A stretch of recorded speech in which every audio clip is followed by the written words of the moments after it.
నాగార్జున గారు అండ్ సంగీత గారి హీరోయిన్ 'రాజన్న' సినిమాలో చెప్పారంట కదా మీ గురించి. మీరు డ్రామా ఆర్టిస్ట్, స్టేజ్ ఆర్టిస్ట్, నాటకాలు చేసేవాళ్ళు కాబట్టే డైలాగ్ ఇంత బాగా చెప్పగలిగారా అన్నారంట. అసలు అవును. నిజమేనా? ఒక డైలాగు నేను రా రా మామూలుగా నాగార్జున గారిని లెక్కలేకోకుండా నేను ఇతను ఉన్నంతకాలం నేను ఊళ్ళోకి రాను, ఊరికి బయటికెళ్ళిపోతాను. ఈయన చచ్చిన తర్వాత ఊళ్ళోకి అడుగు పెడతానంట. నెక్స్ట్ చిరంజీవి గారితో కూడా మీరు అందరికీ తెలిసింది రీసెంట్‌గానే మీరు స్టార్టింగ్‌లోనే 'గ్యాంగ్ లీడరో' సంథింగ్ ఏదో ఒక మూవీ గ్యాంగ్ లీడర్ చేశానమ్మా. అవును. 'గ్యాంగ్ గ్యాంగ్ లీడర్‌లో లీడర్‌లోనే అదే చేశారు. సత్యమూర్తి గారే మన విజయబాబురెడ్డి గారు పరిచయం చేశారు మద్రాసులో. హ్మ్. అంటే సత్యమూర్తి గారి ఇల్లును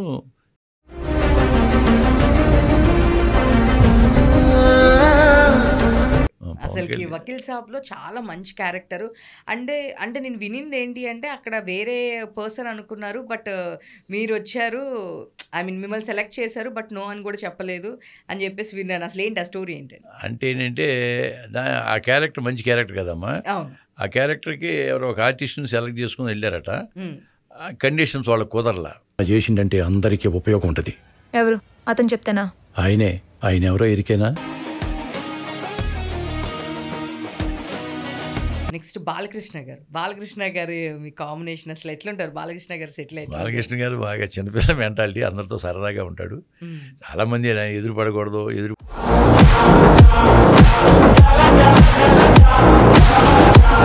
అంటే ఆ టైంలోనే మీరు మంచి స్టడీ అవ్వాలన్నా ఒక పక్కన జాబు.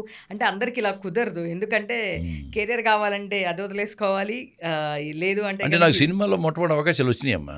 జాబ్ చేస్తుండ కూడా బాగానే వచ్చేవి కానీ హ్మ్. ఎందుకో నాకు రోజు ఆలోచించి ఒకవేళ ఈ సినిమా పిచ్చలో పడి వెళ్ళిపోతే పిల్లలు చదువులు పాడైపోతాయేమని భయపడి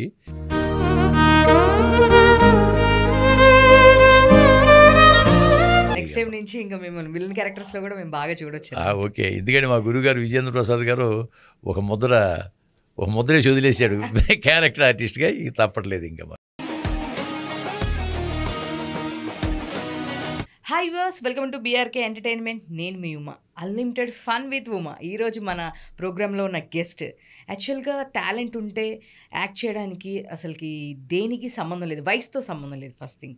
సో ఈరోజు మనతో పాటు ఉన్నారు సమ్మెట గాంధీ గారు. ఈయన 3 నంది అవార్డ్స్ కూడా తీసుకున్నారు. అందరూ యాక్టింగ్లో తీసుకుంటారు, బట్ ఈయన యాక్టింగ్లోనే కాదు, చాలా నాటకాల్లో తీసుకున్నారు, సీరియల్లో తీసుకున్నారు. సో పెద్ద పెద్ద యాక్టర్స్ అందరితో యాక్ట్ చేసిన మన సమ్మెట గాంధీ గారితో ఈరోజు మన చిట్ చాట్. నమస్తే సార్. నమస్కారం అమ్మా. ముందుగా బీఆర్కే ఛానల్ వీక్షిస్తున్న ప్రేక్షక మహాశైలందరికీ నా హృదయపూర్వక నమస్కారాలు. చెప్పండి అమ్మమ్మ. చెప్పాలి, ఎలా ఉన్నారు మీరు? బాగున్నామమ్మా, అంతా బాగున్నాం. సూపర్. అసలు ఏజ్లో నంది అవార్డ్స్ ఓ సీరియల్కి, సినిమాలకి అండ్ నాటకాలకి మూడిట్లోనూ మీరు నంది అవార్డ్స్ తీసుకున్నారు. అవునమ్మా. అసలుకి నాగార్జున, రాజన్న, అవును, బాలకృష్ణ గారు, చిరంజీవి గారు, వెంకటేష్ గారు, పవన్ కళ్యాణ్ గారు చెప్తున్నాను, పవన్ కళ్యాణ్ గారు, అలా మీరు చేయన పెద్ద ఆర్టిస్టులు కూడా ఎవరు లేరనుకుంటున్నాను నాకు తెలిసినంత వరకు. అందరితో చేశారు. సో ఎక్కడి నుంచి మీ సినీ ప్రస్థానం స్టార్ట్ అయింది? ఇప్పటికి ఎన్ని ఇయర్స్ అయింది? ఎన్ని ఇయర్స్ అని చెప్పాలంటే 1987లో చైతన్యం అని ఒకటి తీశారు సత్యమూర్తి గారు, సత్యమూర్తి గారు, దేవిశ్రీ ప్రసాద్ గారు ఫాదరు. ఆయన నాకు ఎలాగంటే ఆయన తోడళ్ళు గారు అడప మురళీమోహనరావు అని నేను ఇద్దరం కలిసి బీడీఏలో పనిచేసేవాళ్ళం, భారత డైనమిక్స్ లిమిటెడ్లో, సెంట్రల్ గవర్నమెంట్ అండర్టేకింగ్. నా ఫ్యామిలీ ఫ్రెండ్. నేను చిన్నప్పుడు నాటకాలు వేసేవాడిని కదా, నేను నాటకాల మీద ఇంట్రెస్ట్ ఉంది, నటన మీద ఇంట్రెస్ట్ ఉందని చెప్పి తీసుకెళ్ళి సత్యమూర్తి గారికి పరిచయం చేశారు. సత్యమూర్తి గారు మొట్టమొదటి నా కెమెరా ముందు నిలబెట్టారు 87లో. 87లో చైతన్యం, దాంట్లో భానుచంద్రు, సాగరిక, తర్వాత చంద్రమోహను, తర్వాత జయసుధ గారు వీళ్ళందరూ యాక్ట్ చేశారు. ఫస్ట్ అక్కడనే ఆ కెమెరా ముందు అప్పుడు నిలబడ్డాను 87లో. తర్వాత ఉద్యోగం చేస్తూ చిన్న చిన్న వేషాలు వేస్తూ ఉండేవాడిని. అవన్నీ పెద్ద లెక్కలో లేదనుకోండి. ఎందుకంటే పిల్లలు చదువుకుంటున్నారు కదా, చదువులు పాడైపోతున్న ఉద్దేశంలో నేను కొంతకాలం దూరంగా ఉన్నా ఫీల్డ్కి. పిల్లల ఎడ్యుకేషన్స్ అంతా అయిపోయిన తర్వాత అప్పుడు మళ్ళీ నేను 2010లో విజేంద్ర ప్రసాద్ గారు, మా గురువుగారు, మహానుభావుడు, ఆయన నాకు అవకాశం ఇచ్చారు. ఆయనకి మీ ఛానల్ ద్వారా ఆయనకి పాదాభివందనం చేస్తున్నా. రైటరు, డైరెక్టరు రాజమౌళి గారి ఫాదరు, ఆయన నాకు అవకాశం ఇచ్చారు రాజ్యంలో చేసిన తర్వాత ఇంకా నేను వెనక్కి తిరిగి చూడలేదు. ఇంతవరకు 130 సినిమాల పైన చేశాను. 130 సినిమాలు. రాజన్న సినిమా చేసిన తర్వాత రాజమౌళి గారు అండ్ విజేంద్ర ప్రసాద్ గారు కారులో వెళ్తూ ఆగి మీ దగ్గరకు వచ్చి మీరు అజయ్ ఘోష్ గారు మాట్లాడుతుంటే వచ్చి మీరు బాగా చేశారని చెప్పారు. అవునవును. ఎందుకంటే సక్సెస్ మీట్ ఎన్కన్వీనియన్స్లో సక్సెస్ మీట్ పెట్టారు రాజన్న. సో నేను అజయ్ ఘోష్ దూరంగా నిలబడి మాట్లాడుతున్నాం. రాజమౌళి గారు కీరవాణి గారు కారులో వచ్చారు. రాజమౌళి గారు దిగ్గానే నన్ను చూసి అలా నా దగ్గర నడుచుకుంటూ వచ్చారు. నేను ఎదురెళ్ళా, బాగోదు ఆయన నా కోసం వస్తున్నాడు తెలిసిపోయింది నాకు. అప్పటికి రాజ్యంలో మీ వేషం చాలా చాలా బాగా చేశారని చెప్పి నన్ను మెచ్చుకున్నాడు. అలాగే కీరవాణి గారు కూడా చాలా బాగా అప్రిషియేట్ చేశాడు. ఇప్పుడు కూడా కీరవాణి గారు కనపడితే నన్ను సాంబయ్య అంటాడు, నా పేరు పెట్టి ఇవ్వలేడు ఆయన. అంత అభిమానంగా చూశారమ్మ. బాహుబలిలో మీరు కొన్ని డేస్ క్యారెక్టర్ చేసిన తర్వాత మీరు రాజన్న లాంటి పెద్ద దానిలో చేశారు, ఇది చిన్న క్యారెక్టర్ అయిద్దేమో అని చెప్పి మధ్యలో వద్దు అన్నారు. ఏంటి అసలు ఆ స్టోరీ? అది ఏమీ లేదు. బాహుబలి 1లో పిలిపించారు. పిలిపిస్తే ఒక 9 రోజులు చేశాను నేను. చేసింది ఒకరోజు రాజమౌళి గారు పిలిచి, గాంధీ గారు దీంట్లో డైలాగులు కూడా లేవు, రాజ్యంలో బ్రహ్మాండమైన క్యారెక్టర్ చేశారు, ఇది చేయటం వల్ల మీకు ఒట్టిగా నిలబెట్టామన్న పేరు తప్పితే వేరే రాదు, దయచేసి దీంట్లో వదిలేండి అన్నాడు. సార్ మీరు ఎలా చెప్తే అలా సార్, ఏం కాదు, ఇప్పుడు ఎందుకంటే మా ఫ్యూచర్ గురించి ఆలోచించేవాళ్ళు కాబట్టి మీరు దాని గురించి నేను వరి కావట్లేదు సార్ అని చెప్పాను. తర్వాత చేయలేదు ఇంకాను, అదే ఉద్దేశం, ఇంకేం లేదు. తర్వాత సినిమాల్లో కూడా నేను వెళ్ళి రాజమౌళి గారిని కలవటం కుదరలేదు. మళ్ళీ కలవాలనుకుంటున్నా, ఇప్పుడు ఉంది కదా మహేష్ బాబు గారిది, దాంట్లో వెళ్ళి కలిస్తే వేషం ఇస్తాడు డెఫినెట్గా ఆయన నాకు. డెఫినెట్లీ. సో రాజన్న సినిమాలో మీకు నిజంగానే దెబ్బ తగిలిందని, మళ్ళీ ఇంకో షార్ట్ తీయండి అంటే మీకు ఫుల్ కోపం వచ్చిందంట. కోపం నాకు అసలు కోపం రాలేదమ్మా, అసలు కోపమే లేదు నాకు. అయితే కాకపోతే ఏంటంటే ఆ యాని అదే నాకు మనవరాలు వేస్తుంది కదా, మల్లమ్మని తీసుకెళ్ళి స్కూల్లో చేర్పిస్తాను, దొరసాని దగ్గర తీసుకెళ్తా కదా. తీసుకెళ్తే దొరసాని కూతురికి నాదర్ గారు సంగీతం నేర్పిస్తూ ఉంటాడు. సరే నేను వెళ్తే అజయ్ ఘోష్ క్యారెక్టర్ సాంబయ్య మనవరాలను స్కూల్లో చేర్పిస్తానని తీసుకొచ్చాడమంటే ఫీజు కట్టి చేర్చుకోమంటుంది. నేను కట్టేసి వెళుతూ ఉండగా ఆ సంగీతం పాట వినద్ది నా మనవరాలు. విని నా చెయ్యి విదిలించుకుని వచ్చి సంగీతం, ఎందుకంటే ఆ దొరసాని కూతురు పాడలేదు, నేను పాడతా సారు అని చెప్పేసి పాడుతుంది. ఆ పాట విని దొరసాని ఎక్కడి నుంచి వచ్చి కొరడతో కొడది. కొట్టినప్పుడు దెబ్బతాలు కూడా నేను అడ్డేళ్తా, పిల్లకి అడ్డెళ్తే కొరడబెట్టి నన్ను కొడుతుంది అనమాట. మొట్టమొదటి స్వాతి మీనన్న కదా, ఆ ఎఫెక్ట్ రావట్లేదు, ఇలా దెబ్బ తగులుతుందేమో నిదానంగా కొడతా ఉంది. విజయ్ మాస్టర్ ఉన్నాడు, ఆయన సైగ చేశాడు గట్టి కొట్టి ఒకసారి అని చెప్పి, దెబ్బతో ఒకసారి గట్టిగా కొట్టింది ఆవిడ. ఈ సైడ్ నుంచి ఈ సైడ్కి వాత తేలిపోయింది. తేలిపోగానే మా గురువుగారు విజేంద్ర ప్రసాద్ గారు, వాత బ్రహ్మాండం తేలిందయ్యా, ఇంకా మేకప్ అవసరం లేదు, ఒక క్లోజ్ చేయండి అన్నాడు ఆయన. క్లోజ్ చేయండి, నేనేమంటాను, సరే ఎఫెక్ట్ బాగా వచ్చింది కదా అని ఊరుకున్నాం. తర్వాత స్వాతి మీననే మళ్ళీ పిలిచి అది ఆయింట్మెంట్ రాసింది పాపం, సారీ అంకుల్ అని చెప్పి. ఏం కాదమ్మా మనకు కావాల్సిన ఎఫెక్ట్ అని, అది మనం సినిమాలో చూస్తే తెలిసిపోతూ ఉంటుంది. ఆ సినిమాకి వెయిట్ ఉన్నారు, వెయిట్ తగ్గాలన్నారంట, అసలు మామూలుగానే మీరు సన్నగా ఉన్నారు, అంటే ఆయన ఏంటంటే ఇంకా బాగా పిఎల్ నారాయణ టైపు క్యారెక్టర్ కావాలంటే కేఎల్ ప్రసాద్ గారిని ఇంకో రైటరు, ఆయన నా పేరు సూచించాడు ఆయనకి. నన్ను పిలిపించారు. పిలిపిస్తే నీ వెయిట్ ఎంత, 80 కిలో అంటే 80 కిలోస్ అని చెప్పాను. ఒక 5 కిలోలు తగ్గి ఒక 20 రోజుల తర్వాత గడ్డం పెంచు రావే అన్నాడు. అలా వెళ్ళాను. వెళ్తే ఓకే చేశారు క్యారెక్టర్. అంతే. అప్పుడులో అంటే మిగతా వాళ్ళందరూ డైట్ చేయడం ఈజీ, కానీ మీరు డైట్ చేయడానికి ఇబ్బంది. 20 రోజులు డైట్ అంటే అసలు మామూలుగా పూర్తిగా ఆల్మోస్ట్ మానేసి చేశాను అనమాట. ఎందుకంటే క్యారెక్టర్ మంచి క్యారెక్టర్ కదా. ఇప్పుడు ఒక ఆర్టిస్ట్కి ఏంటంటే ఒక మంచి క్యారెక్టర్ పడుతుందంటే డైట్ ఏంటి ఏమైనా మానేయటం, అన్ని మానేయటం కూడా రెడీగా ఉంటాం. ఆ విధంగా నేను రావటం, అది మహానుభావుడు ఆయన క్యారెక్టర్ ఇవ్వటం. ఆ రోజు నుంచి కూడా నాకు క్యారెక్టర్ ఆర్టిస్ట్గా చాలా మంచి వేషాలు పడినాయి. నాకు యాక్చువల్గా నాటకాల్లో ఏంటి నేను విలన్ క్యారెక్టర్లు ఎక్కువ వేసా. నాకున్న 200 అవార్డులు 100 అవార్డులు నాకు విలన్కే వచ్చినాయి. కాకపోతే కృష్ణగాడి వీర ప్రేమగాథలో హను రాఘవపూడి గారు మాత్రం ఒక విలన్ క్యారెక్టర్ ఇచ్చాడు. ఇది నా ఇంటర్వ్యూ ఏదో చూసినట్టున్నారు అప్పుడు, దాన్ని చూసి విలన్ ఇచ్చాడు. ఆ విలన్ క్యారెక్టర్ కూడా బాగా పండింది, జనాలు బాగా లైక్ చేశారు. సినిమా కూడా హిట్ అయింది కదా, పెద్ద. అవును, చాలా బాగా హిట్ అయింది. ఇప్పుడు మళ్ళీ నెక్స్ట్ కూడా మీకు నెక్స్ట్ ఆయన ఫౌజీలో మళ్ళీ నేను వెళ్ళి కలిసాను ఆయన్ని. కలిస్తే ఒక మంచి క్యారెక్టర్ ఉందండి, ఊరి పెద్ద క్యారెక్టర్, మీకు డేట్లు పెట్టుకోండి ఏప్రిల్ అని చెప్పాడు ఆయన. ఏప్రిల్లో బహుశా రావచ్చు అనుకుంటున్నాను. ఫౌజీలో కూడా ఉంటున్నారనమాట అయితే మీరు? ఉండదు, ఫౌజీలో ఉండొచ్చు. నాగార్జున గారు అండ్ సంగీత గారి హీరోయిన్ రాజన్న సినిమాలో చెప్పారంట కదా మీ గురించి, మీరు డ్రామా ఆర్టిస్ట్, స్టేజ్ ఆర్టిస్ట్, నాటకాలు చేసేవాళ్ళు కాబట్టే డైలాగ్ ఇంత బాగా చెప్పగలిగారా అన్నారంట. అసలు అవును, ఒక డైలాగు నేను మామూలుగా నాగార్జున గారిని లెక్కలేకోకుండా నేను ఇతను ఉన్నంతకాలం నేను ఊళ్ళోకి రాను, ఊరికి బయటికి వెళ్ళిపోతాను, ఈయన చచ్చిన తర్వాత ఊళ్ళోకి అడుగు పెడతానంట అని చెప్పి పెద్ద డైలాగ్ చెప్పేసి వెళ్ళిపోతాను అనమాట. వెళ్ళిన తర్వాత ఆయన పిలిచారు, మీరు స్టేజ్ ఆర్టిస్ట్ అండి అన్నాడు. అవును సార్ అన్న. బాగా చెప్పారు డైలాగ్ అని స్నేహాన్ని పిలిచి, చూసావా ఈ స్టేజ్ ఆర్టిస్ట్ డైలాగ్ ఎలా చెప్పాడు, స్టేజ్ ఆర్టిస్టులు డైలాగ్ ఎప్పుడు బాగా చెప్తారు అని చెప్పి మెచ్చుకున్నాడు ఆయన.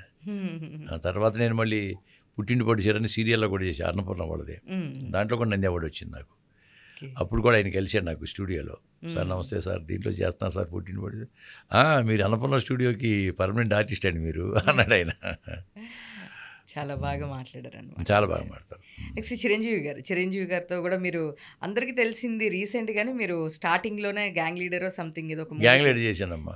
గ్యాంగ్ గ్యాంగ్ లీడర్లో అదే సత్యమూర్తి గారే మన విజయబాబునాయుడు గారు పరిచయం చేశారు మద్రాసులో. అంటే సత్యమూర్తి గారి ఇల్లును విజయబాబునాయుడు గారి ఇల్లు పక్కపక్కనే ఉంటాయి ఇప్పుడు సాలిగ్రామంలో. నేను ఒకసారి వెళ్ళినప్పుడు ఈ సత్యమూర్తి గారి ఇంటికి వచ్చాడు విజయబాబునాయుడు గారు. ఈయన మా కజినేను, మా సినిమాలో కూడా చేశాడు. గ్యాంగ్ లీడర్ల వేషం ఉండంటే ఆ వేషం ఇచ్చాడు నాకు చిరంజీవి గారితో. అదే సుధాతో సంబంధం ఉన్నట్టు పారిపోతాం కదా, ఆ క్యారెక్టర్ ఇచ్చాడు. ఆ తర్వాత దాదర్ ఎక్స్ప్రెస్ అని అది చేశాను, కొన్ని సినిమాలు చేశాను. మాట్లాడతారు చిరంజీవి గారు మామూలుగా ఆఫ్ ద షూట్ మాట్లాడే వల్ల తెలుసమ్మా అనేది అంటే మనం, ఎందుకంటే వాళ్ళేమో బిజీగా ఉంటారమ్మా, వాళ్ళేమో సీన్స్ వాటిల్లో అడావిడిగా ఉంటారు, ఎలా చేయాలని ఆలోచనలో ఉంటారు. మనం ఏదో మాట్లాడుతూ ఉంటే వాళ్ళకి చిరాకు కలిగించకూడదు కదా. అందువల్ల నేను వెళ్ళి పర్సనల్గా మాట్లాడటం ఏం లేదు. కానీ బట్ నేనేమిటి ఎవరో ఏమిటి అనేది ఆయనకి తెలిసి నేనంటే గౌరవంగా ఉంటాడు. ఇప్పుడు మామూలుగా ఇప్పుడు గాడ్ ఫాదర్ చేస్తున్నాం, ఆయన షార్ట్ అయిన తర్వాత బయటికి వెళ్ళేప్పుడు మేము అంతా అక్కడ కూర్చున్నప్పుడు లేచామనుకోండి, ఎందుకంటే లేస్తారు మీరు కూర్చోండి అని చెప్పి కూర్చోబెట్టేస్తాడు. అట్లా 6 సినిమాలు చేశాను ఆయనతో నేను. 6 సినిమాలు గ్యాంగ్ లీడర్ రౌడీ ఎలిడ్ చేశాను, ఖైదీ నెంబర్ 150 చేశా, సైరా నరసింహారెడ్డి చేశాను, వాల్తేరు వీరే చేశా, గాడ్ ఫాదర్ చేశా, మొత్తం 6 సినిమాలు చేశా ఆయనతో. నన్ను బాగా గుర్తుపడతాడు. సూపర్. నెక్స్ట్ వచ్చేస్తే పవన్ కళ్యాణ్ గారు. అసలుకి వకీల్ సాబ్లో చాలా మంచి క్యారెక్టరు. అంటే నేను వినింది ఏంటి అంటే అక్కడ వేరే పర్సన్ అనుకున్నారు, బట్ మీరు వచ్చారు, మిమ్మల్ని సెలెక్ట్ చేశారు, బట్ నో అని కూడా చెప్పలేదు అని చెప్పేసి విన్నాను. అసలు ఏంటి ఆ స్టోరీ ఏంటి? అంటే ఏంటంటే ఆ క్యారెక్టర్ మంచి క్యారెక్టర్ కదమ్మా. అవును. ఆ క్యారెక్టర్కి ఎవరో ఒక ఆర్టిస్ట్ని సెలెక్ట్ చేసుకుని వెళ్ళారట. కండిషన్స్ వాళ్ళకి కుదరలా. ఓకే. అంటే రేట్ విషయం డైలీ ఎంత తీసుకోవాలి ఏమిటి, రేట్స్ విషయాలు కానీ సీన్స్ విషయంలో కొంచెం ఏదో కుదరలేదు. కుదరపోతే బాబీ గారిని కో డైరెక్టరు, ఆయనను రవి అని ప్రొడక్షన్ మీద ఇద్దరు వెళ్ళారట. సరే వాళ్ళిద్దరు కుదరకేంటి వచ్చేటప్పుడు దారిలో మరి ఏం చేద్దాం, వేరే వాళ్ళు ఏమైనా చూద్దాం అనేటప్పటికి ఈ బాబీ అన్న అతను నాకు అంతకుముందు ఎప్పుడు ఒక్కసారి పరిచయం. ఈ రాజ్యంలో చేసిన అతను సమ్మెట గాంధీ అని ఉన్నాడయ్యా, ఆయన అయితే ఆ క్యారెక్టర్ సరిపోతాడు, ఒకసారి మనం వేణు శ్రీరామ్ గారికి ఒకసారి చెప్దాం అన్నమాట, దిల్ రాజు గారికి. ఒకవేళ వాళ్ళు ఓకే అనుకుంటే ఓకే చేద్దాం అని అనుకున్నారట. అనుకున్న అదృష్టం కొద్ది వచ్చి వేణు శ్రీరామ్ గారికి దిల్ రాజు గారు మాట్లాడుకుంటే ఆయన కుదరలేదు వాళ్ళతో, మాకు వాళ్ళు రేట్ ఎక్కువ అడిగారు, సమ్మిడి గాంధీ అని ఉన్నాడు రాజ్యంలో అంటే ఏది అతను వీడియో చూపించమనంట దిల్ రాజు గారు. ఇద్దరు చూశారు నాది. చూడగానే వేణు శ్రీరామ్ గారు మహానుభావుడు ఆయన ఓకే చేశాడు దిల్ రాజు గారు. దాంతో ఆ క్యారెక్టర్ వచ్చింది. నన్ను పిలిపించారు, పిలిపిస్తే వెళ్ళాను. వెళితే మంచి క్యారెక్టర్ అండి, కొంచెం గడ్డం అయిపోయించండి, చాలా మంచి క్యారెక్టర్ అన్నాడు. సార్ ఇది క్యారెక్టర్ మిస్ కాకుండా చూడండి సార్ అన్న. లేదు మీకు కావాలని పిలిపించే, ఎందుకు మిస్ చెయ్యి, మీరే చేస్తున్నారులే అన్నాడు ఆయన వేణు శ్రీరామ్ గారు. ఆ విధంగా అది చేయటం అది మంచి నాకు మైలేజ్ వచ్చిందమ్మా. అందులో పవన్ కళ్యాణ్ గారితో ఒక సీన్లో ఒక చిన్న డైలాగ్ చెప్పినా చాలు అనుకునే ఆర్టిస్ట్ ప్రతి వాళ్ళు ఉంటారు. అటువంటిది ఆయనతో త్రూఅవుట్ ఒక ఫస్ట్ హాఫ్ అంతా ఆయనతో ట్రావెల్ అవడం అనేది నిజంగా నా అదృష్టంగా భావించాను. మధ్యలో మీకు డైలాగులు కూడా ఉన్నాయి, మరి మాట్లాడడం అంజలి గారికి వాళ్ళకి చెప్పడం కానీ డైలాగ్స్, దానిలో డైలాగ్స్ కూడా మీకు మంచి మంచి డైలాగ్స్ మంచి మంచి డైలాగ్స్ ఇచ్చారు. ఆ ఫ్లాష్ బ్యాక్ చెప్పడం కానీ అందులో హీరోయిన్లతోనే కదా కాంబినేషను. అవును, మంచి క్యారెక్టర్, మంచి చాలా చాలా మంచి పేరు వచ్చింది. మీకు ఎన్ని డేస్ చేస్తుంటారు దానికి షెడ్యూల్ అండి? ఎన్ని డేస్ షెడ్యూల్ చేసి? 20 రోజులు చేశానమ్మా. 20 డేస్ చేసి 20 డేస్ చేశాను. సో ఆఫ్ ది స్క్రీన్ ఎట్లుంటారు పవన్ కళ్యాణ్ గారు? ఆఫ్ ది స్క్రీన్ అంటే అదే నా తత్వం అంటే వాళ్ళతో మనం వెళ్ళి మాట్లాడటం కానీ ఫోటోలు దిగటం, ఇంతవరకు ఏ హీరోతో ఫోటోలు దిగింది ఏం లేదమ్మా. నేను ఏమైనా అనుకుంటారేమో అని ఒక లోపల మనకి బాధ అనిపిస్తూ ఉంటుంది. ఆయన షార్ట్ అవగానే షార్ట్లో బాగా మంచి కాన్సన్ట్రేషన్ ఉంటాడు. తర్వాత బయటికి వెళ్ళిపోయి కూర్చుని ఏదో బుక్స్ అయ్యి చదువుకుంటూ ఉంటాడు. అప్పటికే రాజకీయాల్లో ప్రవేశించాడు కదా, పైగా రాజకీయాలు బాగా ఆయనకి అక్కడి నుంచి పైనుంచి ఆయన ఫోన్లు వస్తూ ఉంటాయి కదా, ఎందుకని డిస్టర్బ్ చేయటం అని నా ఉద్దేశం. నెక్స్ట్ బాలకృష్ణ గారు మీ కాంబినేషన్ అసలు ఎట్లుంటారు? బాలకృష్ణ గారు సెటిల్ అయితే బాలకృష్ణ గారు బాగా చిన్నపిల్ల మెంటాలిటీ, అందరితో సరదాగా ఉంటాడు. చాలామంది ఆయన ఎదురు పడకూడదు, ఎదురు పడితే కోపం ఆయనకి ఎక్కువ అయింది. ఏమీ లేవు. నేను ఆయనతో 12 రోజులు చేశాను. నేను అఖండాలో 12 రోజులు ఆయనతోనే చేశాను. చాలా హ్యాపీ. నమస్కారం పెట్టగా నమస్కారం అండి ఎలా ఉన్నారు అంటాడు. ఆ సీన్లో కూడా ఇలా చేస్తే బాగుంటుందండి, ఇలా చేస్తాను అని చేపట్టుకొని మీరు లేకుండా పైకి అన్నీ చక్కగా సజెషన్ చేస్తాడు. బాగా మంచి వ్యక్తి. నాకైతే చాలా చాలా మంచి మెంటాలిటీ గల వ్యక్తి అయినా. సూపర్. యాక్చువల్గా ఫస్ట్ మీకు నేను వినింది ఏంటి అంటే, మిమ్మల్ని అయితే ఫస్ట్ ఎవరు నాటకం చేయమని చెప్పారో మీ టీచర్కి మీరు వెళ్ళి సన్మానం చేశారు, ఆవిడ తీసుకొని వచ్చి అని చెప్పేసి ఆవిడ చాలా హ్యాపీగా ఫీల్ అయ్యారు అని చెప్పేసి విన్నాను. అండ్ సో ఇంకొకటి ఏంటంటే, సన్మానానికి వచ్చినప్పుడు అందరు సెలవులు కప్తారు, మీ సన్మానానికి అందరు సెలవులు తీసుకెళ్ళిపోయారు. ఇది కూడా విన్నారా? నిజం. అది ఎలాగంటే, మేము మామూలుగా మాది మచిలీపట్నం దగ్గర పెడన మండలం, నేలకొండపల్లి గ్రామం. మాది రైతు ఫ్యామిలీ. మేము 7 సంతానం. నేను చిన్నవాడిని. మా అన్నయ్య వాళ్ళు కానీ వాళ్ళంతాను వ్యవసాయమే. నేను ఒక్కడనే మా ఊరి నుంచి 5 కిలోమీటర్ల దూరంలో జడ్పిహెచ్ హై స్కూల్ ముందులూరు అని అక్కడ చదివాను. ముందులూరు. మాకు 8th క్లాస్లో మా క్లాస్ టీచర్ ఉండేవాళ్ళు, జానకిబాయి గారని. ఆవిడ యాన్యువల్ డేకి మాతో నాటకం వేయించింది. ఆ నాటకంలో నేను ఒక చిన్న వేషం వేశాను. ఆ వేషం తర్వాత నేను సంవత్సరానికి 2-3 సార్లు ఊళ్ళో పంది నాటకాలు వేసేవాడిని. ఆ విధంగా అలవాటయ్యి తర్వాత టీచర్ ట్రైనింగ్ అయిపోయిన తర్వాత మా ఊళ్ళో రాధాబాయి గారని మా టీచర్ ఉన్నారు. వాళ్ళ సిస్టర్స్ ఇక్కడ ఉండేవాళ్ళు, స్వరూప్ గారు, పద్మజ గారని. వాళ్ళ దగ్గరికి నన్ను ఐడియాబెట్టి పంపించారు. పంపించి ఇక్కడికి వచ్చి 3 సంవత్సరాలు ప్రైవేట్ కంపెనీలో చేసిన తర్వాత మళ్ళీ నేను బీడీఎల్లో ప్రవేశించాను. ఎప్పుడైతే రాజ్యాల్లో నాకు అవార్డు వచ్చిందో, నాకు మా ఊళ్ళో ఎమ్మెల్యే గారు, మేయర్ అందరూ సన్మానం చేయాలని నన్ను పిలిపించారు. నేను పెడను వెళ్ళా, సన్మానం కోసం వెళ్ళాం. పెద్ద ఎత్తున అరేంజ్ చేశారు. ఒక 2-3 వేల మంది జనాభా వచ్చారు. నాకు అనిపించింది, హై స్కూల్లో నాతో మొట్టమొదటి నాటకం వేయించిన ఆవిడ ఎక్కడుందో ఒకసారి ఎంక్వైరీ చేద్దాం. మళ్ళీ 67 తర్వాత అసలు నేను కలవాలి ఆవిడని. ఎంక్వైరీ చేయడం, ఆ ఏజ్ గ్రూప్లో ఉన్న ఒక పిచ్చిరాజు గారని ఒక ఆయన ఫ్రెండ్ ఉన్నాడు, టీచర్. ఆయన కూడా నేను ఆయన్ని అడిగా, ఏమండి జానకిబాయి గారని నా టీచర్గా ఉండేది, మొట్టమొదటి నాతో నాటకం వేయించింది, ఆవిడ ఎక్కడున్నారో తెలుసా అంటే, పలానా దగ్గర పరాస్పేటలో 6వ ఇల్లు అని చెప్పాడు. నేను నైట్ 8:30కి వెళ్ళి ఆవిడని కలిసా. అప్పట్లో ఆవిడ చాలా బాగా హీరోయిన్ లాగా ఉండేవారు ఆవిడ. అదే దృష్టిలో ఉంది నాకు ఆవిడ ఫిగరు. నేను వెళ్తే అప్పుడు 72 సంవత్సరాలు 70 సంవత్సరాలు ఆవిడకి. పాపం కాళ్ళు కుంటుకుంటూ వచ్చారు ఇట్లా. నేను కాళ్ళ మీద పడ్డా. నమస్కారం అమ్మా. బాబు ఎవరయ్యా బాబు? నేను 8th క్లాస్లో మా టీచర్ అమ్మా, మీరు ఈ స్టూడెంట్ని, మొట్టమొదటి నాతో నాటికేయించారు మీరు అంటే. ఈ మధ్య నేను సాక్షి ఫన్ డేలో రాశారు నాకు, మొత్తం మీ చదివా నేను, వ్యాసం రాశారు మీ గురించి, నా పేరు కూడా చెప్పారా, ఎవరో నాకు గుర్తు రాలేదాన్ని, మీరు గుర్తు రాకపోవచ్చు, మీరు మాత్రం నాకు గుర్తేనమ్మా.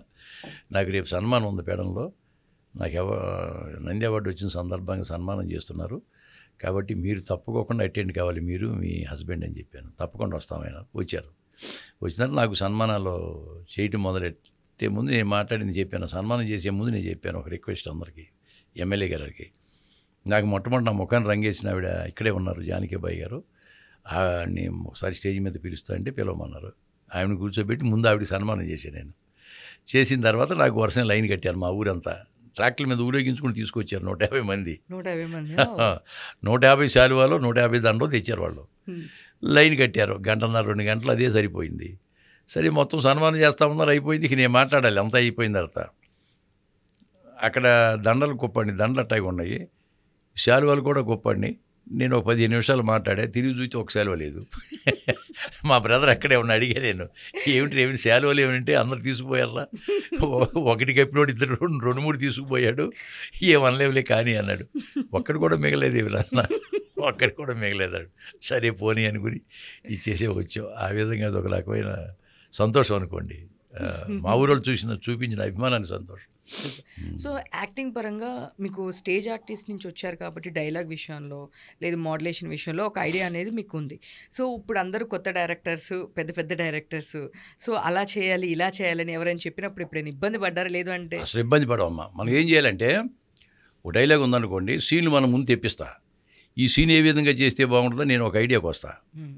నేను వెళ్ళిన తర్వాత, షార్ట్లోకి వెళ్ళిన తర్వాత డైరెక్ట్ని అడుగుతా, కుర్రోడైనాకనే, అబ్బాయి ఈ సీను నువ్వు ఎలా చెప్తే అలా చేస్తా, నో డౌట్. లేదా నాకు తెలిసినట్టుగా ఏ విధంగా చేయమంటో చెప్తాను, ఆ విధంగా చేయమని చేస్తాను, ఇష్టం అంటే చెప్తారు సాధారణంగా. చెప్పడం బాబాయ్ అంటాడు. ఎవరైనా నన్ను బాబాయ్ అంటుంటారు. ఈ విధంగా చేస్తే మనకు అట్లా కాదు, ఇలా మార్చి చెప్పండి అన్న అనుకోండి, వాళ్ళ విజన్ వేరుగా ఉంటుంది కదా. మార్చి చెప్పండి, మార్చి చెప్తాం. లేదా మీకు ఎలా నచ్చితే అలా చేయండి గురుగారు అంటే అట్లా చేస్తాం అంతే. కాకపోతే అంటే ముందు సీల్ తెప్పింది నేను ప్రిపేర్ వెళ్తాను, వాళ్ళకి శ్రమ లేకోకుండా సింగిల్ టేక్లో చేసేస్తాను నేను మామూలుగా. ఓకే, ముందే తెప్పించుకుంటాను నేను, తప్పులేదు కదా, మన వృత్తేది కదా.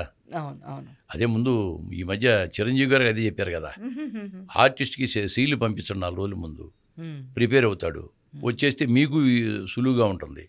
అక్కడికి వచ్చిన తర్వాత కూర్చుని రాసిన సీన్లు మార్చేసి ఇవన్నీ ఎందుకు అనవసరంగాను. ముందు ఆర్టిస్ట్ ప్రిపేర్ అవ్వాలిగా మానసికంగా. అది పద్ధతి, కరెక్ట్ పద్ధతి. ఇప్పుడు సంవత్సరం పాటు కథ ఆలోచిస్తారు, సీన్లు రాస్తారు, దాన్ని బైండ్ చేస్తారు చక్కగాను. మళ్ళీ అక్కడికి వచ్చిన తర్వాత మళ్ళీ సీన్లు మారుతూ ఉంటే దానికి అర్థం లేదు కదమ్మా. అవునండి. సో అట్లా ఇంప్రవైజేషన్ సీన్లు ఏమైనా చేశారా మీరు? ఇంప్రవైజేషన్ చాలా చేస్తూ ఉంటాను నేను మామూలుగా. అంటే అక్కడికి వచ్చినప్పుడు సడన్గా, ఎందుకంటే నేను రైటర్, నేను 50 నాటకాలు రాశా. రైటర్గా కూడా నాకు అవార్డు ఉంది. రైటర్గా కూడా సౌందర్య గారి చేతుల మీదకి అవార్డు తీసుకున్నా. కర్ణాటక చీఫ్ మినిస్టర్ భాస్కర్రావు గారు ఉండేవాడు, నేను అక్కడ బెంగళూరు నాటకం వేశా, మాదే వైకుంఠపాళి అని నేను రాసిన నాటిక, దానికి బెస్ట్ రైటర్గా అవార్డు కూడా ఇచ్చారు నాకు. సాధారణ కొన్ని కలుపుతూ ఉంటాం. ఈ మధ్య వీడే మన వారసుడు అని కందుకూరులో ఒక సినిమా చేశానమ్మా. దాంట్లో ప్రొడ్యూసరు, డైరెక్టరు, తర్వాత writer, hero, lyric writer, singer అన్నీ ఒక అతనే. అతను చదువులేదు, తాపీ మేస్త్రి రమేష్ అని, రమేష్ ఉప్పని తాపీ మేస్త్రి. తాపీ పని చేసుకుంటూ చదువు లేకుండా వచ్చి మేలాడి దగ్గర చదువు నేర్చుకుని అతను సినిమా తీశాడు ఈ మధ్య. దాంట్లో చాలా చాలా గ్రేట్గా మొత్తం 45 రోజుల పాటు తీశాడు. 25 రోజులు ఒక ఊళ్ళోనే చేశారు, సింగంనేనిపల్లి అని కందుకూరు దగ్గర. దాంట్లో వాళ్ళ ఫాదర్గా చేశాను నేను. దాంట్లో నాకు ఒక పాట కూడా పెట్టాడు, తాత మనవడికి, మంచి సెంటిమెంటల్ సాంగ్ అతను రాశాడు, అతనే పాడాడు.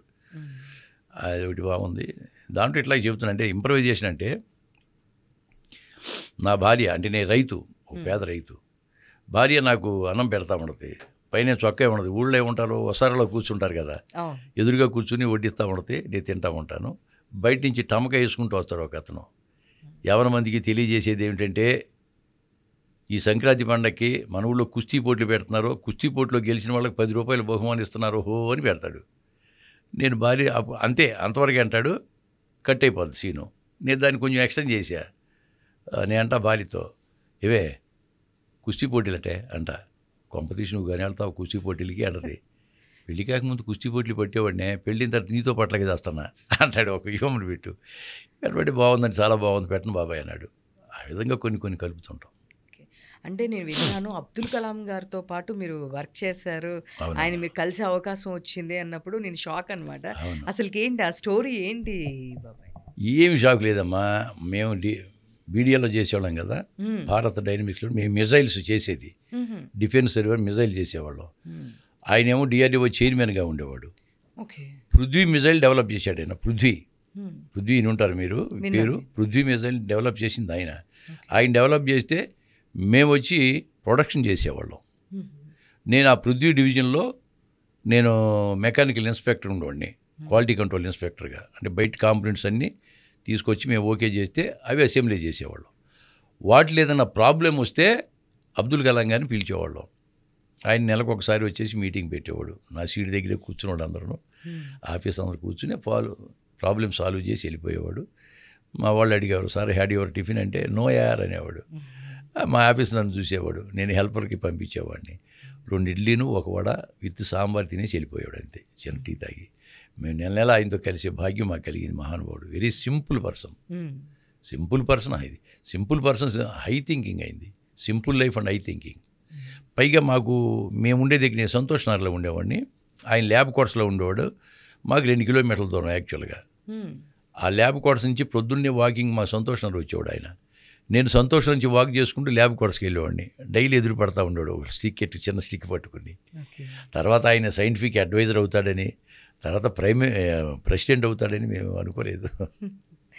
కానీ ఆయనతో వర్క్ చేశారు, ప్రెసిడెంట్ ఆఫ్ ఇండియా. చాలా అదృష్టం అమ్మ.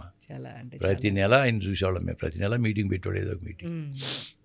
అండ్ ఇంకా విలన్ దీనికి వస్తే రెక్కి రెక్కీ సినిమాలో అసలుకి ఎవరము అది వెబ్ సిరీస్. మీ సినిమా అన్నా కూడా అది వెబ్ సిరీస్ మన జీలో వచ్చింది. అసలుకి ఎంత అంటే ఎక్స్పెక్ట్ చేయలేదు అసలుకి. మెయిన్ లీడ్ అప్పటి వరకు మిమ్మల్ని ఒక పాజిటివ్ వేలో చూస్తూ ఉన్నాము, ఒక సపోర్టింగ్ క్యారెక్టర్లో చూస్తూ ఉన్నాము, ఒక తాతకి ఒక మనవరాలు తాత అని ఒక రాజన్న క్యారెక్టర్లో చూస్తూ ఉన్నాము. సో సడన్గా ఆల్ ఆఫ్ సడన్ మీకు ఆ విలన్ క్యారెక్టర్ వచ్చడం అనేది అసలుకి అందులో మీ ఎక్స్ప్రెషన్ కానీ ఎవ్రీథింగ్ అసలుకి ఎట్లా ఆ కాంబినేషన్. అండ్ నెక్స్ట్ ఇప్పుడు రెక్కీ 2 కూడా ఉంది అని చెప్పి వింటున్నాం. ఏంటి దీని గురించి? దాని గురించి చెప్తానమ్మా. నాకు యాక్చువల్గా మేనేజర్ దగ్గరించి అఖిల్ అని అతను ఫోన్ చేశాడు. అవి ఒక వెబ్ సిరీస్ అనుకుంటున్నాము, ఒకసారి మీరు వచ్చి కలుస్తారా అన్నాడు. తప్పకుండా కలుస్తాను. దానికి ముందెందుకు నన్ను ఎందుకు పిలిచారంటే ఆ వెబ్ సిరీస్లో ఆ క్యారెక్టర్ చేయాలనుకున్నప్పుడు పోలూరు కృష్ణ గారు, అలాగే G5 చీఫ్ కంటెంట్ ఆఫీసర్ ఆవిడ అనురాధ మేడం గారు, వీళ్ళిద్దరికీ ధన్యవాదాలు తెలియజేస్తున్నా. వాళ్ళు ఏమన్నారంటే పోలూరు కృష్ణ గారు డైరెక్టర్, రైటర్ కూడా. ఆయన ఆ క్యారెక్టర్కి ఒక 3 పేర్లు పంపించమని చెప్పారు వాళ్ళు G5 నుంచి. అనురాధ మేడం గారు పంపమంటే ఒక ఇద్దరు పెద్ద ఆర్టిస్టులు పేర్లు కూడా తెలిసినా కానీ వాళ్ళొద్దు, 3వ పేరు ఎందుకని మైందని ఈయన పెడదామని చెప్పి సమ్మిడి గాంధీ అని పెట్టి నా ఫోటో పెట్టాడు. ఆ ఫోటో ఏంటి, కృష్ణగాడి వీరప్రేమ గాథలో ఫోటో పెట్టాడు. అయితే అంతకుముందు అనురాధ మేడం గారు కృష్ణగాడి వీరప్రేమ గాథ సినిమా ముత్యాల ముగ్గని వాళ్ళది సీరియల్ చేశాను నేను జీ తెలుగులో. మంచి క్యారెక్టర్ అది. ఆ 2 ఒకే రోజు చూశారు వాళ్ళు. చూసిన తర్వాత నన్ను పిలిపించి నెక్స్ట్ డే నన్ను పిలిపించి చాలా అప్రిషియేట్ చేశారు నన్ను. చాలా బాగా చేశారండి అని చెప్పి. ఇది 5 సంవత్సరాల క్రితం మాట అది. ఆ తర్వాత ఈ క్యారెక్టర్కి ఈ 3 క్యారెక్టర్లు పోలూరు కృష్ణ గారు పెట్టగానే సమ్మిడి గాంధీ గారు టిక్ చేయండి అని టిక్ చేసింది ఆవిడ. అది నా అదృష్టం. పిలిపించాడు ఆయన పోలూరు కృష్ణ గారు. మేడం గారు మీ పేరే చూపించారయ్యా, చాలా సంతోషం సార్, మీరు నాకు నా పేరు సజెషన్ చేశారంటే నేనేం చేయలేదు, అనురాధ మేడం గారే నీ పేరు టిక్ చేశారు అని చెప్పాడు. చెప్పి ఒక రోజంతా వర్క్షాప్ పెట్టాడమ్మా. వర్క్షాప్ ఈ క్యారెక్టర్ ఎలా చేయాలి ఆయన చెప్పాడు. ప్రొద్దున పిలిచి సాయంత్రం వరకు వర్క్షాప్ పెట్టి ట్రైనింగ్ ఇచ్చిన తర్వాత అప్పుడు షూటింగ్ వెళ్ళాం. 33 డేస్లో మొత్తం సినిమా తీశాడు. ఎక్కడ కూడా నేను కూడా 10-12 సార్లు తప్పితే అసలు వన్ మోర్ చెప్పింది అసలు లేదు. బాగా అది మంచి పేరు వచ్చింది నాకు, చాలా మంచి పేరు వచ్చింది. దానికి కూడా సురేష్ కొండేటి సంతోషం పత్రిక వాళ్ళు నాకు బెస్ట్ విలన్ అవార్డు ఇచ్చారు 2023కి. మళ్ళీ రెక్కీ 2 కూడా సబ్మిట్ చేశారు. దాంట్లో కూడా మెయిన్ క్యారెక్టర్ నాదే అంటున్నారు. ఆయనే చెప్పాడు పోలూరు కృష్ణ గారు, దాదాపు ఒక 40 రోజులు డేట్లు కావాలండి, తప్పకుండా మిగతా క్యాన్సిల్ చేసుకొస్తానా అని చెప్పాను. మరి ఎప్పుడు తీస్తారో తెలియదు. అండ్ అఖండ 2 కూడా ఉంది, దాంట్లో కూడా మీ ఉందమ్మా. అఖండ 2 నాకు నిన్నే డేట్లు ఇచ్చారు. మేనేజర్ గారు రఘు ఆయన పంపించాడు నాకు. రేపు 21 నుంచి 26 వరకు 6 రోజులు డేట్లు పంపించారు. దానిలో కూడా చూడబోతున్నాం. ఉంది. నెక్స్ట్ చూస్తే కనుక నాని గారు, బోయపాటి సీని గారు చాలా మంచి క్యారెక్టర్ ఇచ్చారు అఖండాలో ఫస్ట్లో. ఆయన కూడా చాలా మర్యాదగా ఉంటారు. అలాగే ఈ మధ్య డాకు మహారాజులు బాబీ గారు వీళ్ళందరూ, ఈ డైరెక్టర్లు అందరూ కూడా నన్ను బాగా లైక్ చేస్తారమ్మా. వాళ్ళందరికీ ధన్యవాదాలు. ఆ డాకు మహారాజ్ గారు, బాబీ గారు కూడా చాలా సింపుల్గా ఉంటారు. వాల్తేరు వీరలో చిన్న సీన్ ఇచ్చారు, దీంట్లో కొంచెం పెద్ద వేషం ఇచ్చారు. మీ ఛానల్ ద్వారా ఆయనకి ధన్యవాదాలు. అఖండ 1లో కూడా ఒక సీన్ క్యారెక్టర్ ఇచ్చారు బోయపాటి సీని గారు. ఈ అఖండ 2లో కూడా కంటిన్యూటీ ఉంది నాకు. అది ఆయన కూడా చాలా బాగా అభిమానంగా ప్రేమగా చూస్తాడు ఆయన. కృష్ణగాడి వీరప్రేమ గాథ, నాని గారి గురించి ఏం చెప్తారు అసలు మీరు? నాని గారితో నా కాంబినేషన్ అసలు లేదు దాంట్లో. యాక్చువల్గా నాని న్యాచురల్ ఆర్టిస్ట్ బాగా చేస్తారు, అందరికి తెలిసిన విషయమే. కానీ ఆయనతో నాకు సంబంధం లేదు యాక్చువల్గా. నాది ట్రాకే వేరు, బ్రహ్మాజీ నాది మా ట్రాక్ వేరు. దాంట్లో కొంచెం కామెడీ విలన్ క్యారెక్టర్ ఇచ్చారు నాకు. కామెడీ విలన్ క్యారెక్టర్ ఇచ్చారు. అది కూడా జనాల్లోకి బాగా ఎక్కేసింది క్యారెక్టర్. సినిమా కూడా హిట్ అయింది కాబట్టి నా క్యారెక్టర్ కూడా బాగానే చెప్పుకున్నారు. సో ఇప్పుడు చూస్తే మీరు చాలామంది సినిమాలు చేస్తే సీరియల్స్ చేయరు, సీరియల్ చేస్తే సినిమాలు చేయరు. ఎందుకంటే ఈ సీరియల్ వాళ్ళకి మూవీ ఆపర్చునిటీస్ తక్కువ ఉంటాయి, మూవీలో చేస్తే మళ్ళీ సీరియల్కి వెళ్తే దీనిలో వేషాలు తగ్గుతాయి అని ఒక ఇది అనేది ఉంటుంది. నేను చాలా చోట్ల విన్నాను. బట్ మీకు అన్ఎక్స్పెక్టెడ్గా సీరియల్స్ చేస్తున్నారు, సినిమాలు చేస్తున్నారు, డేట్లు ఎట్లా అడ్జస్ట్ చేస్తున్నారు? మీరు ఎప్పుడైనా అనుకోలేదా మళ్ళీ చిన్న స్క్రీన్కి వస్తే పెద్ద స్క్రీన్లో నాకు అవకాశాలు తగ్గుతాయి అని? అంటే సీరియల్స్ కూడా మంచి సీరియల్ చేశానమ్మా నేను. పుట్టింటి పొడి చీర, నా పేరు మీనాక్షి, సూర్యవంశం, తర్వాత బంగారు పంజరం, ఇటువంటి సీరియల్ మెయిన్ క్యారెక్టర్ చేశాను. చేస్తూ ఉండగానే సినిమాల్లో కూడా అందుకుంది నాకు యాక్చువల్గా. ఇక సినిమాల్లో డేట్లకి వీటికి క్లాష్ వస్తుంది. ఇప్పుడు సీరియల్ ఏంటంటే ఇవాళ చేస్తే ఎల్లుండి టెలికాస్ట్ చేయాలి. ఇవాళ డేట్ కప్పుకుని ఎవరన్నా సినిమా పిలిచారనుకోండి మిస్ అవుతున్నాం. అందువల్ల ఈ ఒక 5-6 సంవత్సరాల నుంచి నేను సీరియల్స్ దూరంగా ఉన్నా. నేను వాళ్ళకి చెప్పేస్తున్నా, పిలుస్తున్నారు. ఈటీవీకి కూడా పిలిచారు ఈ మధ్య 2 సీరియల్స్కి చేయమని. నేను చేయలేను సార్, ఏమనుకోవద్దు, మేము డేట్లు ఇబ్బంది పెడతాం, ఏదన్నా ఒక పడం మీద కాళ్ళు వేయాలనుకున్నా 2 పడల మీద కాళ్ళు వేయాలి సార్, సారీ ఏమనుకోవద్దని అలా తప్పుకున్నాం. ఎందుకంటే రేపు పొద్దున్న సినిమాలు తగ్గినప్పుడు మళ్ళీ సీరియల్కి వెళ్ళాల్సి వస్తుంది. అంటే సీరియల్లో కాలక్షేపం బాగుంటుందమ్మా, జనాలు కూడా మనం ఎక్కువగా ప్రచారంలో ఉంటాం. నేను డైలీ సీరియల్ చూస్తుంటారు కదా, అయితే సీరియల్ చూసినంతకాలమే గుర్తుంటాం.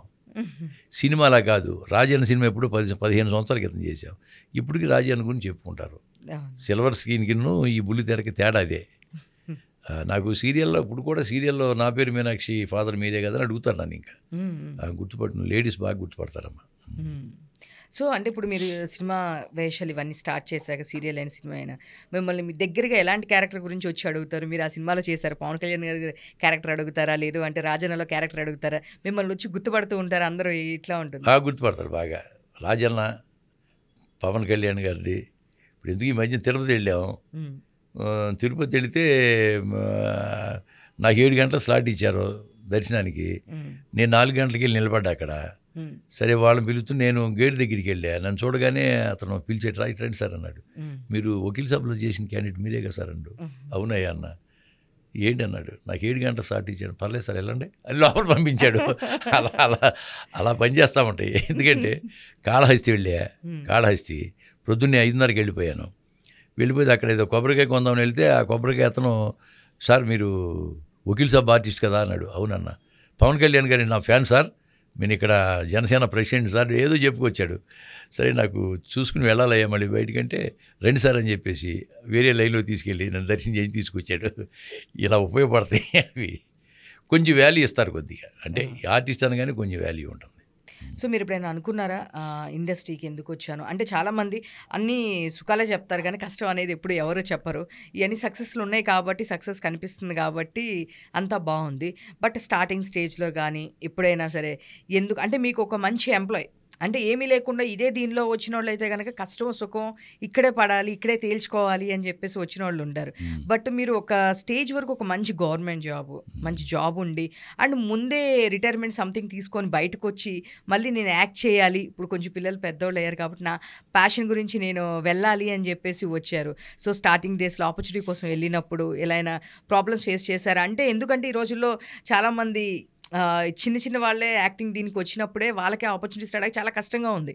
బట్ మీరు ఒక ఏజ్లో బయటకు వచ్చి అప్పటి నుంచి ట్రై చేస్తున్నారు. అంతకుముందు నాటకాలు చేసినప్పటికీ ఒక స్టేజ్లో బయటకు వచ్చి సినిమాలు అవి ట్రై చేస్తూ ఉన్నారు. సో ఎప్పుడైనా అరే ఎందుకు, నేను ఒక మంచి జాబ్లో ఉండేవాడిని, ఎవరైనా ఒక మాట అన్నప్పుడు చాలా బాధగా అనిపిస్తుంది ఎవరికైనా సరే. మీరు ఎప్పుడైనా ఇలాంటి సిచ్యువేషన్ ఫేస్ చేశారు? నాకు ఎప్పుడు బాధ లేదమ్మా. నాకు ఎందుకంటే చిన్నప్పటి నుంచి మాది రైతు ఫ్యామిలీ కాబట్టి మేము హ్యాపీగా బతికినాం. పైగా నేను చిన్నోడిని కాబట్టి అందరు గారంగా చూశారు. నేను చదువుకునేటప్పుడు కానీ మా నాన్నగారు అసలు నాకు ఏ కష్టం రానివ్వలా. చిన్నప్పటి నుంచి ఏ కష్టం రానిలేదు. అక్కడి నుంచి నేను ఇక్కడ హైదరాబాద్ వచ్చిన తర్వాత ప్రైవేట్ కంపెనీలో చేసేవాడిని. ప్రైవేట్ కంపెనీ నాకు 100 రూపాయలు జీతం ఉండగా నాకు పెళ్లి చేశారు. 100 రూపాయలు నేను కాపురం పెట్టాను. ఊరి నుంచి మా ఫాదర్ అన్నీ పంపించేవాడు, మా బ్రదర్ కానీ ఆయన వాళ్ళంతా పంపించేవాళ్ళు. నాకే కష్టం లేదు. తర్వాత గవర్నమెంట్ జాబ్ వచ్చిన తర్వాత ఇంకా కష్టమే లేదు. పిల్లలు కూడా చదువుకున్నారు. పిల్లలు చదువుకుని పైకి వచ్చారు. వాళ్ళకి మంచి సంబంధాలు చేశాను. మా అల్లుళ్ళు ఇద్దరు కానీ, మా పిల్లలు 3 ఇంజనీర్లే, మా అల్లుళ్ళు ఇద్దరు, మా కోళ్ళు మొత్తం అంతా ఇంజనీర్లే. మంచి మంచి ఉద్యోగాలు ఉన్నారు. మా అల్లుళ్ళు ఇద్దరు మంచి ఉద్యోగాలు. మా అబ్బాయి కూడా మంచి యాక్సెంచర్లో సీనియర్ మేనేజరు. మా పెద్దోళ్ళు గారేమో మా బీడీఎల్లో ఇంజనీరు. మా చిన్నోళ్ళు గారేమో జేడీ స్పోర్ట్స్ అని ఇంగ్లాండ్ కంపెనీ, దాంట్లో జనరల్ మేనేజరు. ఆయనకి మంచి మంచి జీతాలు, వాళ్ళు వెల్ సెటిల్డ్, తల ఒక 3 ఇళ్ళు కొనుక్కుని హ్యాపీగా ఉన్నారు. నాకు అసలు కష్టం అనేది ఎప్పుడు లేదు. అసలు నా సంసారం గురించి, బతకడం గురించి ఏనాడు కూడా ఒక నిమిషం కూడా ఆలోచించింది ఏం లేదు.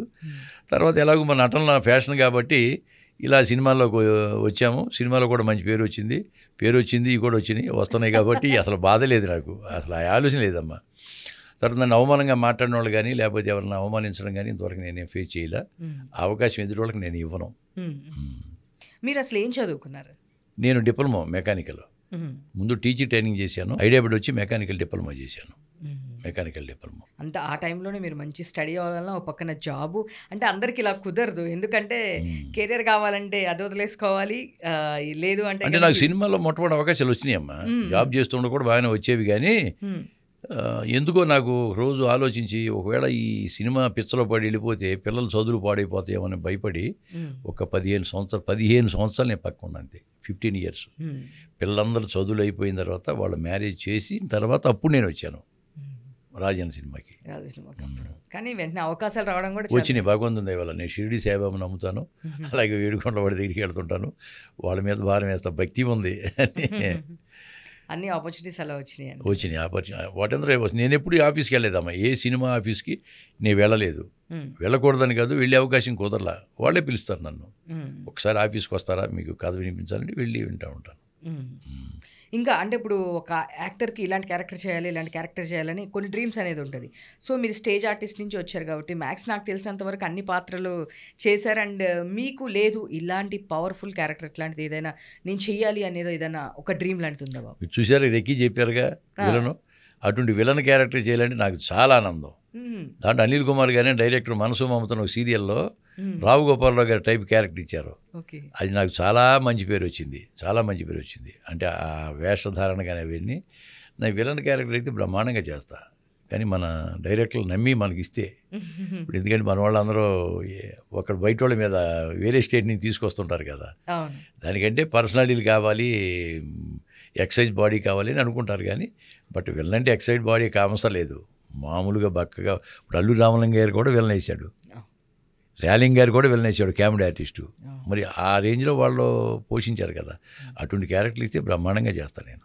అంతే, చాలా బాగా. నెక్స్ట్ టైం నుంచి ఇంకా మేము విలన్ క్యారెక్టర్స్లో కూడా మేము బాగా చూడొచ్చు. ఓకే, ఎందుకంటే మా గురుగారు విజేంద్ర ప్రసాద్ గారు ఒక ముద్రేసి వదిలేశాడు క్యారెక్టర్ ఆర్టిస్ట్గా. ఇది తప్పట్లేదు ఇంకా మాకు, ఇంకా అట్లా అయిపోయింది అంటారు. ఇంకా నెక్స్ట్ విజేంద్ర ప్రసాద్ గారి సినిమాలు ఇట్లా ఏమన్నా ఆపర్చునిటీస్ ఉంటే చెప్తుంటారు? ఇంకా నేను వెళ్ళలేదమ్మా, మళ్ళీ ఇంకా కావలేదు. ఇప్పటికీ నాకు టచ్లో ఉంటారు. ఇప్పుడు ఫోన్ చేసినా కానీ ఏమయ్యా కానీ ఏం చేస్తున్నావు అని అడుగుతుంటారు ఆప్యాయంగా. ఆ ప్రేమ అప్పుడు ఎలా ఉందో ఇప్పటికి అలాగే ఉంది. నేను అప్పుడప్పుడు కలుస్తుంటా. ఆయన రాజ్యసభ మెంబర్ ఎంత వెళ్ళి కలిసి వచ్చాను. ఇది అలా బిజీగా ఉంటారు, వాళ్ళని డిస్టర్బ్ చేయటం ఎందుకని వెళ్ళలేము అంతే.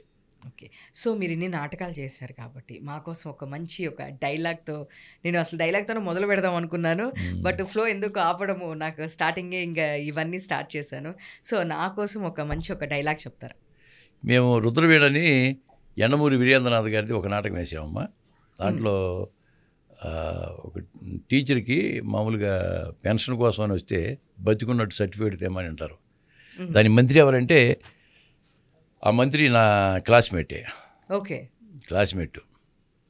ఆ విధంగా నేను అక్కడ మాస్టర్గా రిటైర్డ్ అయిన నిరాహార దీక్ష చేస్తాడు. ఓకే, ఆ నిరాహార దీక్షని వంకగా పెట్టుకుని ఎన్నికల్లో గెలవాలని మంత్రి ట్రై చేస్తుంటాడు. నా క్లాస్మేటే. మంత్రి వచ్చి మీటింగ్ పెడతాడు పిఏతో. అక్కడ నాకేమో కాపలాగా ఒక మోగోడు ఉంటాడు నిరాహార దీక్ష చేస్తే. అక్కడ ఒక డైలాగ్, మంచి డైలాగ్ రాసి అన్నమూరి గారు. మంత్రి వచ్చినప్పుడు, ఆహాహా నేల ఈనట్టు ఈ జనాన్ని చూస్తూ ఉంటేనే కడుపు నిండిపోతుందయ్యా సెక్రటరీ సార్, ఇక్కడ మీరు నేను తప్ప ఎవరు లేరు సార్. అంతమంది జనం ముందున్నట్టు ఊహ చేసుకుంటే మన పీచి బ్రహ్మాండంగా వస్తుంది. రాసుకో. అంతకుముందు వాళ్ళ మంత్రులుగా ఉండేవాళ్ళు, వాళ్ళని దించాం, మేము మంత్రులు అయ్యాం. ఇవాళ మమ్మల్ని దించాలి అన్నారు, సరే అన్నాం. ఈ మ్యాటర్ గురించి మీ అందరికీ తెలుసు. చర్మం కాల్చేసే ఎండలో ఎముకలు కొరికే చలిలో అన్నం నీళ్ళు లేకుండా అట్టనే పడి ఉన్నాడు. ఈ ఏడు బతుకుంటే కిందటేడు బతుకున్నట్టు సర్టిఫికేట్ తెమ్మని రూలు పెట్టింది ఎవడో, నా ముందున్న మంత్రి. ఇప్పుడు మళ్ళీ ఆయన ఎన్నుకుంటారా? తప్పు కాదు. ఈడు కైలాసం, మోగోడు, చెవిటోడు, ఈడు కూడా మ్యాటర్ను చూసి కన్నీళ్ళు ఎట్టుకుంటున్నారు. మహాజనులారా, ఈసారి మీ ఓట్లు నాకే వేసి గెలిపిస్తే ఈ ఎదవరులు మార్చేస్తానని హామీ ఇస్తున్నాను. కొట్టనయ్య సార్పట్లో. ఎందుకు సెక్రటరీ నువ్వు ఓటేసావంటయ్యా? లేదు సార్ మీ వెనకే తిరుగుతున్నాగా. వెళ్ళి ఓటేసిరా, ఇదిగో ఆయన కూడా తీసుకెళ్ళు, ఆడికి ఓటు ఎక్కువ ఉంది తెలుసుగా మన గుర్తు, తీసుకెళ్ళి వెళ్ళు. పంతులు, చిన్నప్పుడు కళాసులో నువ్వు ముందు బెంచ్లో కూకుంటే నీ వెనక బెంచ్లో నేను కూర్చున్నాడే పంతులు. ఇప్పుడు అంతే, నేను ముందెట్టుకుని నీ వెనక నిలబడ్డా. మమ్మల్ని గెలిపించు పంతులు, నీ మేలు మర్చిపోను. అమ్మమ్మమ్మమ్మమ్మ, మంచినీళ్ళు మాత్రం అడక్క, మేము గెలిచినాక నేను ఏకంగా ఇస్కీలో ముంచేస్తాం. సార్, ఏం సెక్రటరీ ఓడిపోయామా? లేదు సార్, మనమే గెలిచాం. అపోజిషన్ వాళ్ళకి డిపాజిట్లు కూడా దక్కలేదు సార్. సాధించామయ్యా పంతులు, నీ పింఛను కాగితం కాదు కానీ ఎలక్షన్లో మీ పేరు చెప్పుకుని మేము గెలిచామయ్యా, ఇదిగో నీ రుణం ఉంచుకోనయ్యా, వేసుకో దండ, వేసుకో దండ. న్యాయం మీద రాజకీయం వేసిన దండ, ఫైలు మీద ఎర్రగా కట్టిన దండ, ఆకలికి మాడిన పేగుల్ని తెంచి మెళ్ళో వేసుకుంటే దండ, వాయిస్తే వాయిస్తే రుద్రవీణ రుద్రవీణ అని చనిపోతాడమ్మా. ఇటుండేలా గొప్ప నాటిక అది. మేము చాలాసార్లు వేసాం, దాంట్లో నాకు చాలా అవార్డులు వచ్చినాయి. నేను టీచర్గా వేసేవాడిని. సో అసలు మీరు ఇన్వాల్వ్ అయిపోతున్నారు, అసలు మీరు చూస్తుంటే మాకే కళ్ళమ్మని నీళ్ళు వస్తుంది. బట్ నిజం కాబట్టే ఇన్ని పెద్ద సినిమాలు చేయగలిగారు, అలా నాటకాలు చేయబట్టి. కాబట్టి కానీ నాటకం నుంచి అదే ఎట్లా నాగేశ్వర గారు చెప్పినట్టు ఒక నాటక రంగం నుంచి ఒక స్టేజ్ ఆర్టిస్ట్ నుంచి వచ్చిన వాళ్ళకి ఎప్పుడైనా డిఫరెన్స్ ఉంటుంది అనేది. పెద్ద పెద్ద డైలాగ్ కూడా ఒకసారి ఇంద్రప్రస్థం ఒక వెబ్ సిరీస్ తీశారు ఈ మధ్య, మన దేవాకట్ట గారు. అంతకుముందు నాకు ఆటోనగర్ సూర్యుడు మంచి వేషం ఇచ్చారు. ఒక 2 పేజీలు పెద్ద డైలాగ్ ఇచ్చారు. వెళ్ళగానే గాంధీ గారు డైలాగ్ చూసారా మీరు, షార్ట్ డివిజన్ చేయనా అన్నాడు. వద్దు సార్ మొత్తం తీసుకోండి అన్నా. నేను 2 పేజీల డైలాగ్ టేక్ కాలే లేకపోతే రిహార్సల్ అన్నాడు. టేక్ సార్ అన్న. ఆయన ఛాలెంజ్గా టేక్ తీసుకున్నాడు, చెప్పేసి అయిపోయింది. చాలా హ్యాపీ ఫీల్ అయ్యాడు. ఎందుకంటే మాకు డైలాగులు పెద్ద పెద్ద డైలాగులు చాలా ఇంట్రెస్ట్ అమ్మా. Okay, thank you so much sir. Me time నాకు ఇచ్చి ఈరోజు ఇప్పటి నుంచో అనుకుంటున్నాను, ఒక సంవత్సరం నుంచి అనుకుంటున్నాను. కానీ ఏదో ఒక సినిమా నెక్స్ట్ సినిమా చూద్దాం అనుకుంటా వస్తున్నాము. బట్ ఇవాళ మాత్రం అవ్వాలని ఉంది. ఫైనల్గా ఈరోజు కంప్లీట్ అయింది. బట్ మీకు వేరే ప్రోగ్రామ్స్ ఉన్నా కొంచెం పక్కకు జరిపి నాకు టైం ఇచ్చారు. ఇప్పటికే లేట్ అయిపోతుందని నేను చాలా కుదిచ్చి అడిగాను క్వశ్చన్స్ కూడా. పర్లేదు. ఆఖరిసారిగా నన్ను ప్రోత్సహిస్తున్న దర్శకులకి, నిర్మాతలకి, నిర్మాణ సంస్థలకు, తోటి నటీనటులకు, సాంకేతిక నిపుణులకు, అలాగే నన్ను ఆదరిస్తున్న ప్రేక్షక దేవుళ్ళకి ధన్యవాదాలు. Thank you sir. చూసారు కదండి, ఇది ఈరోజు చిట్ చాట్. మరిన్ని వీడియోస్ కోసం చూస్తూనే ఉండండి బీఆర్కే ఎంటర్టైన్మెంట్. నేను మీ ఉమా. Thank you.